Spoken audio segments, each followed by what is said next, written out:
Pemirsa, setelah berlangsung selama 5 hari, pegelaran Buleleng Festival Bulpes kelima tahun 2017 resmi ditutup Wakil Bupati Buleleng Nyoman Sujitra. Penutupan Bulpes juga ditandai dengan penyerahan hadiah kepada pemenang lomba selama kegiatan Bulpes berlangsung. Dari tahun ke tahun, penyelenggaraan Bulfest selalu menampilkan kesenian modern maupun tradisional.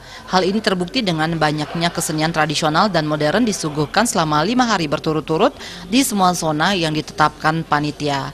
Hal ini menandakan Pemkab Buleleng sangat peduli dengan seni budaya di Kabupaten Buleleng. Tercatat sebanyak 76 seke atau sanggar seni dilibatkan dalam pementasan. Jumlah seniman yang terlibat mencapai 800 lebih.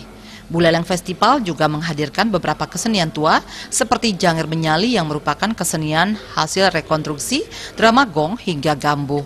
Kepala Dinas Kebudayaan Buleleng Putu Tastra Wijaya mengatakan, Buleleng Festival terbukti menjadi wahana yang sangat dinanti para seniman untuk membuktikan kemampuannya. Tastra juga menilai Bulfest 2017 memberikan multiplier efek yang cukup signifikan.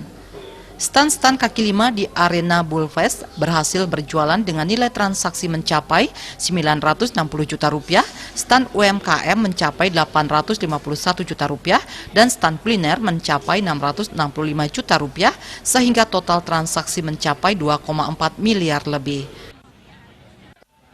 Dan beberapa pertunjukan memang menjadi favorit masyarakat Buleleng seperti musik, kemudian kolaborasi, seni-seni yang betul-betul menjadi puncak-puncak prestasi daripada masyarakat Buleleng. Kedepan kita akan tingkatkan presentasi dengan memperbanyak kesenian yang akan tampil lagi. Untuk perputaran uang sendiri katanya? Perputaran uang cukup mengejutkan ya. Dari tahun lalu 1,5, sekarang menjadi 2,5 M. Selama 5 hari dari Buleleng Festival ini kita sudah berhasil mengadakan transaksi sebanyak 2,5 miliar. Acara penutupan Bulfest 2017 juga diisi penyerahan hadiah untuk para pemenang lomba yang diselenggarakan selama Bulfest. Hadiah diserahkan Wakil Bupati Sucidre didampingi Ketua DPRD, Sekda Buleleng, dan Ketua Panitia. Animo masyarakat dan wisatawan begitu besar untuk hadir dan berpartisipasi dalam Bulfest. Hal ini terbukti juga dengan melonjaknya kunjungan masyarakat dan wisatawan selama 5 hari terakhir.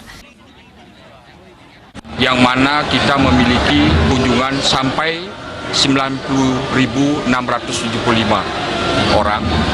Tentu juga kami melihat kunjungan yang dilakukan oleh wisatawan Nusantara di beberapa hotel di lingkungan Kabupaten Buleleng cukup mengembirakan. Buleleng Festival akan kembali dilangsungkan tahun 2018 mendatang dan dirancang lebih meriah lagi. Salah satu rencananya adalah Bulfest 2018 akan berlangsung 7 hari. Sebagai hiburan pamungkas, grup musik Lolot tampil dan mampu membius ribuan penonton di panggung utama. Yuda, Bali TV.